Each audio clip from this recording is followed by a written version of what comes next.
The Crows Know Something We Don't by Bryan A. My grandfather was, for lack of a better term, an ass.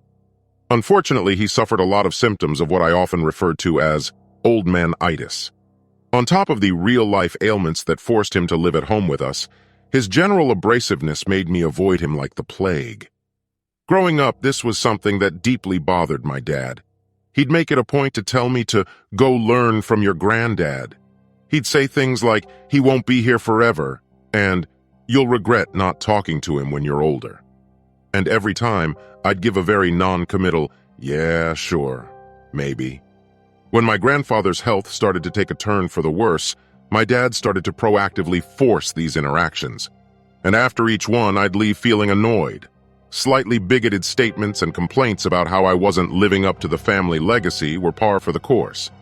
One night after coming home from hanging out with my friends, I saw dinner on the stove and went to grab myself a plate. Before I could even make it to the cabinet, I heard my dad yell from the living room to bring an extra dish to my grandfather's room. I instinctively went to protest my dad's request, but thought better of it to avoid an argument, as I'd likely end up doing it anyway. Reluctantly, I grabbed 2 plates, filled them up with the remainder of the food, and walked them to my grandfather's room. A split second after opening the door, cigar smoke and the smell of cheap whiskey stung my nostrils. At the center of the room sat a lanky man with pale skin in an oversized chair faced towards a television. A gravelly voice greeted me with a stern, "What the hell do you want?" Only a few seconds in his room, and I was already beyond irked. I decided to match his energy with a dry, "Food's here, dude," and proceeded to drop the plate on his empty nightstand. Hoping this would end our conversation for the week, I turned toward the door and attempted to go about my business. To my dismay, the old man was in a talkative mood. "Hold on there," he said. "That's it? You drop off my food and what, nothing? You go to play your e-box and talk to strangers online, but not your own flesh and blood? Without me, you don't exist, boy. Kids these days? No respect."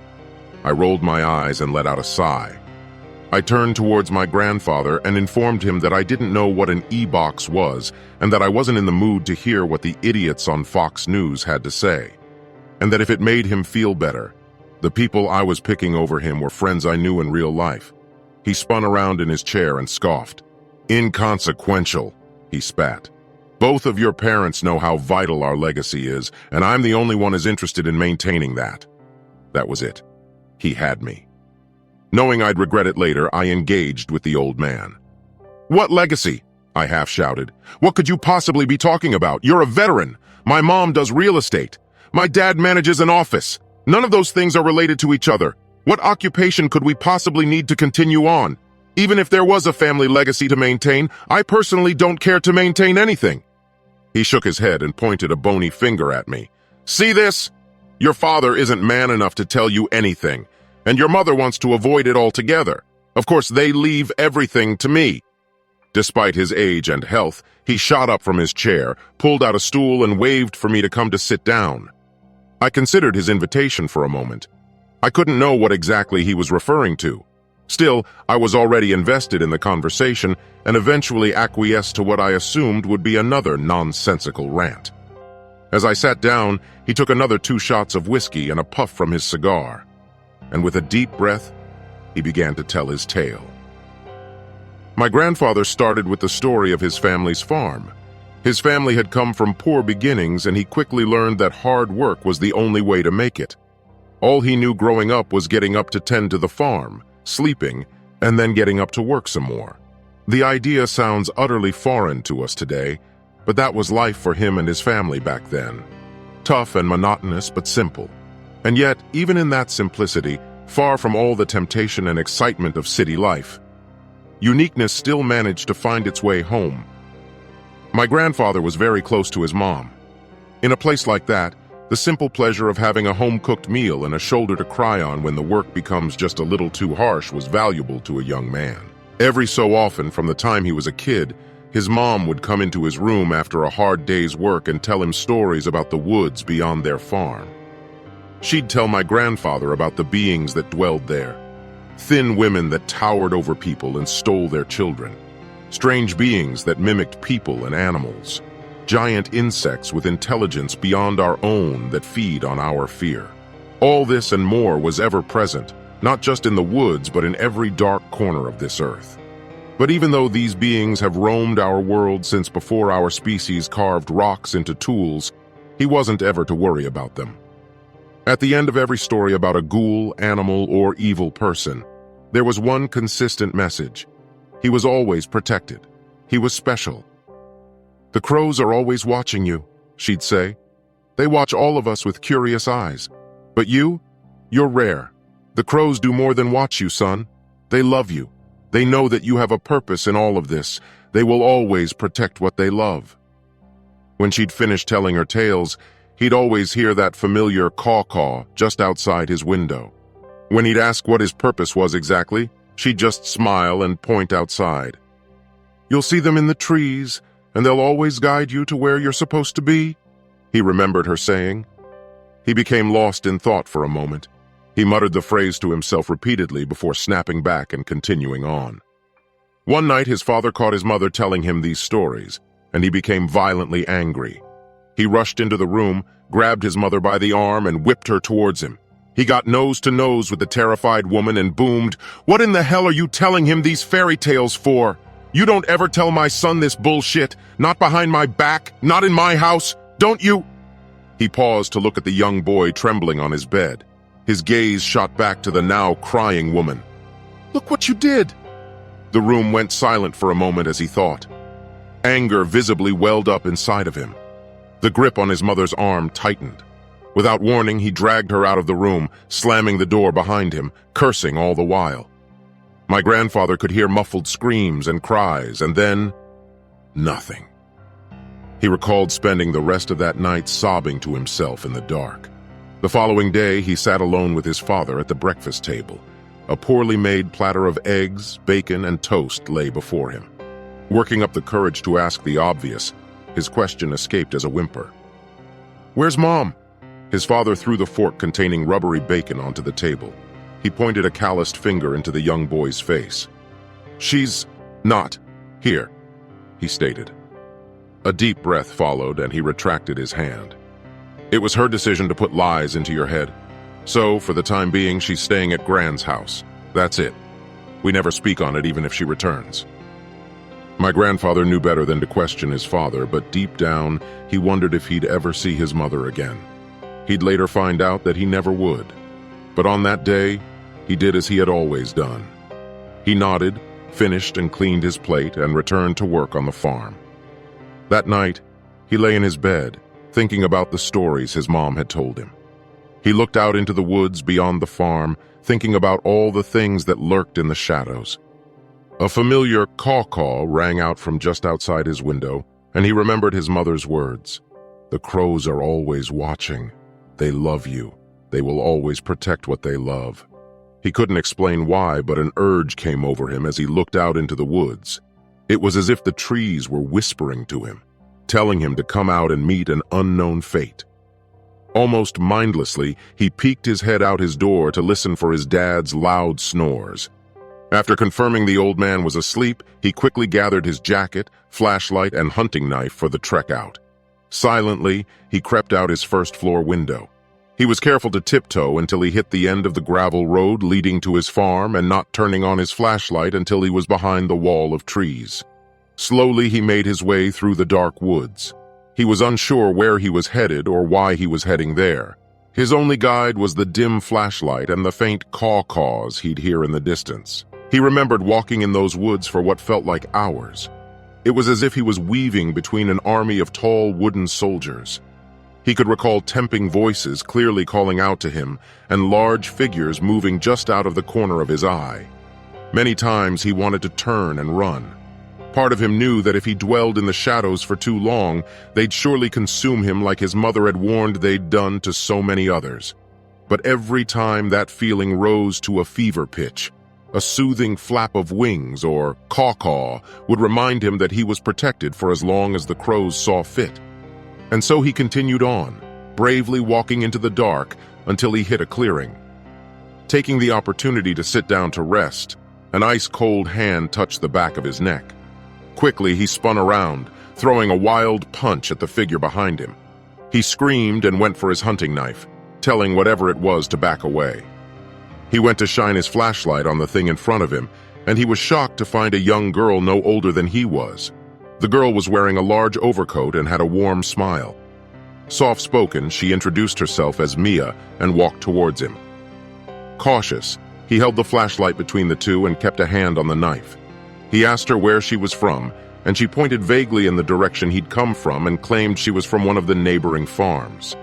Unprompted, she followed up by saying she'd understood why he was scared but to not be afraid because she was led there for the same reason he was. He asked what she meant, and in response, she laughed, made an shh sound, and pointed to the sky. My grandfather pointed the flashlight upwards and waited, unsure of what he was supposed to be looking for. Suddenly, the snapping of branches and a great gust of wind filled the air. Momentarily, the dim light caught a massive, twisted black figure above them in the sky. It let out a grossly distorted caw, caw, caw that sounded more akin to that of a broken horn than an animal. Drips of what looked like tar hit his face as it swooped by, and the creature's smell was more pungent than any dead animal or droppings he'd had the displeasure of encountering. Crashing back into the trees, the thing disappeared. My grandfather could hardly form words. He simply stood there in disbelief of what he'd seen, heart pumping out of his chest. He shined his flashlight back on the girl and caught her, maintaining a calm smile. "Our guide watches over us all, always." My grandfather looked at the girl with horror in his eyes. He couldn't think of what else to ask other than just what the hell that was and how on earth that clearly demonic being could be any sort of a guide. Because he loves you," she said. "Don't be afraid. You have nothing to fear. You're more important to him than any of us are." The next thing he felt was a kiss on the forehead.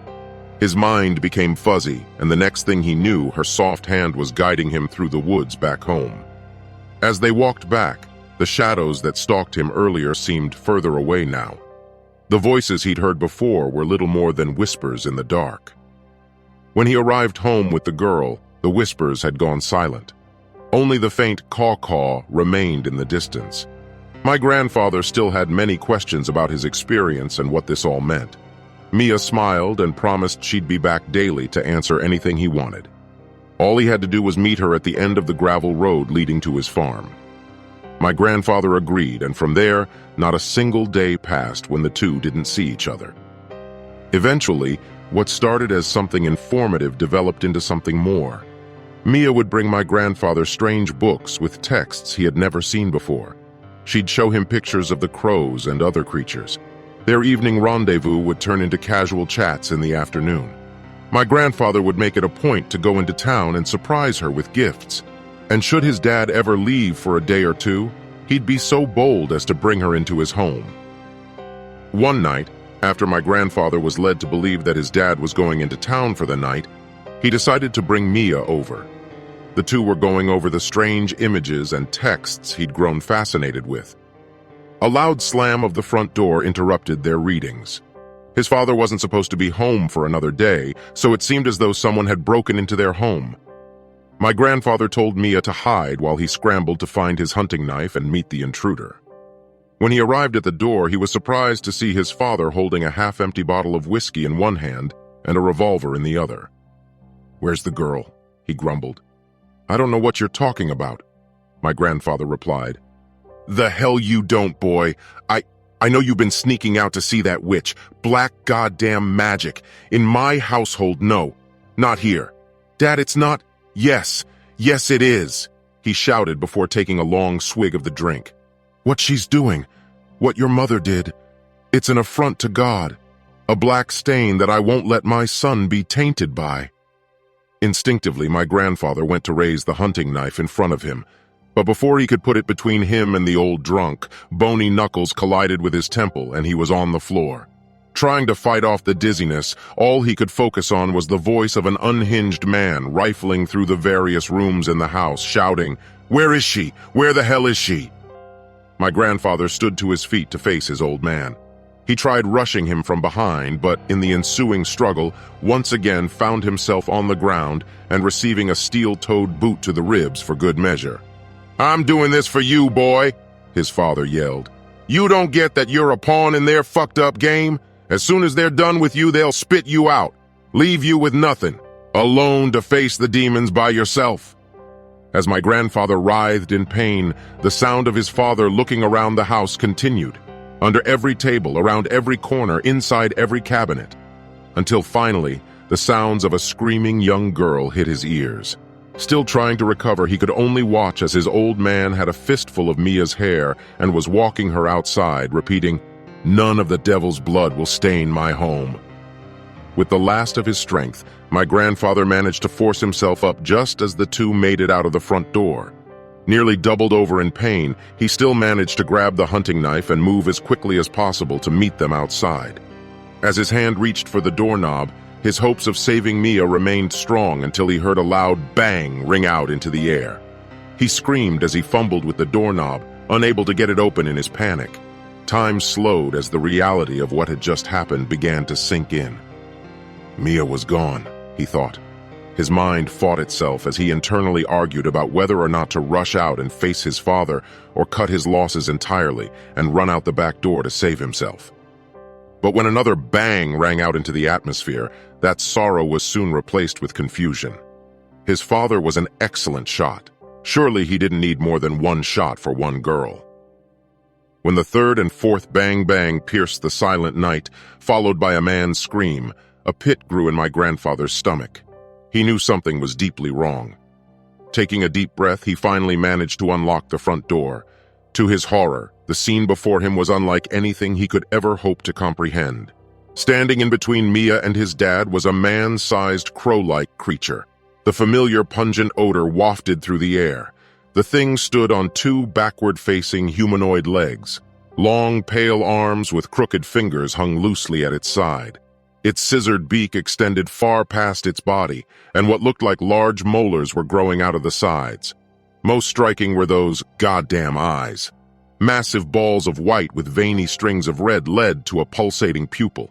He couldn't explain why, but as he watched the thing analyze the man before it, he knew this wasn't just a mindless animal following instinct. It was intelligent. It was assessing the situation, playing out scenarios in its head, and planning out the best course of action. His father screamed for forgiveness, said that he was a God-fearing man and that he'd promised to never hurt another soul if he could survive the night. The crow thing continued observing and outstretched its massive wings in an intimidating fashion. It took a moment and then hacked up black fluid onto the ground in front of it. And to my grandfather's shock, a twisted voice emerged. "There is no God. There is no devil. There is only truth," it stated. "The crows know this. You, however, hide truth for comfort. It—" The creature stopped for a second to hack up another round of black fluid. "Sickens us. You know who we are. You know our word will be spread. The truth will be ever present. Your kind will no longer be blind to it." My grandfather didn't know if what happened next was out of a genuine belief that he could harm the thing or out of pure fear. While the crow creature was giving its enigmatic speech, his dad managed to load up another round and again took aim. This time, unloading as many bullets as he could toward the humanoid bird, all to no avail. The thing made something akin to a sighing sound as it flapped its impressive wings once more. It let out the broken caw, caw, caw and rushed forward on those disgusting legs with inhumane speed. In an instant, its beak unhinged like a snake and swallowed the foolish man whole.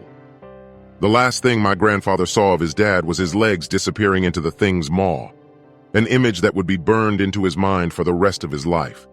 And just as soon as it had come, it was gone. Nothing but a permanent black stain was left behind. He called out to Mia not only to ask if she was okay, but for some kind of reasoning for what took place. What was that thing? How did it know to come to find her? Where did it go? To his relief, she was okay, scared but unharmed just behind where the creature had stood. "The crows will always protect those they love," she reminded him. In the coming weeks, the two would sell off much of the farm and many of the valuable family items my grandfather had admittedly had difficulty parting with. They'd keep the farmhouse, but the livestock and property around it went towards making the home as comfortable as possible, Mia and their newborn child, while my grandfather went off to join the Navy. He'd send back what he could, and they'd make it work until he retired. They'd eventually move into the city and spend most of their days together. While I found the story absolutely fascinating and actually preferred it to playing on my e-box, whatever that is, I still had one question. What did all of this have to do with me? My grandfather wasn't one to smile, but he couldn't hold one back when I asked him that same question. You're next in line. My role was to ensure that you were born and knew our history. He stopped to take another puff of his cigar. The crows have been watching over me my whole life. They've kept me safe from all sorts of evils. They brought me true love, a child. I thought it was so I could praise them for all the good they've done, but no one could know their true intentions. Only bits and pieces. Though they have told me this. I leaned in closer to hear what he had to say. A prophet would be born to deliver our message and change the world how they see fit. That prophet will create a better, more pure, truthful world. That prophet is you. I didn't know how to take that. I felt that he was either crazy or messing with me. But another part of me genuinely wanted to consider that it was true. What if there was more to this? I was unsure. And to this day, I still am. I don't feel any different from anyone else. I don't feel that I'm meant to change the world in any fundamental way, and yet, even on his deathbed, even as I heard my grandfather scream about the demons finally coming to take him because the crows no longer cared to protect him from them, he still maintained that I'd know the truth. He maintained that everything was worth it for their wisdom to be spread to the people. No consequence was too great even if he had to be the one to bear it. I don't know. Maybe that's why I'm sharing this. Perhaps I feel like someone else can give me the answers I'm looking for or a starting point with how to find them. For what it's worth, a guy tried to rob me the other night. I was coming home late and he pulled a knife on me. I told him I didn't have any cash, but apparently that wasn't good enough. Just as that, oh shit, I'm going to get stabbed feeling hit, 3 crows swooped down and started clawing at the guy. Apparently one of them got really aggressive around the eyes. From an article I read, he won't ever see again. Weird coincidence or an intentional clue, I can't say. But what I do know is that I can hear a familiar caw-caw outside my window even as I write this, and I can't put my finger on it. But whenever I drive by the woods on my way to work, something familiar has been calling me to the trees. Hey, thank you for checking out my channel. Be sure to subscribe and turn on post notifications to be notified when new videos come out. If you have a story you would like me to read, check out the description for my contact information.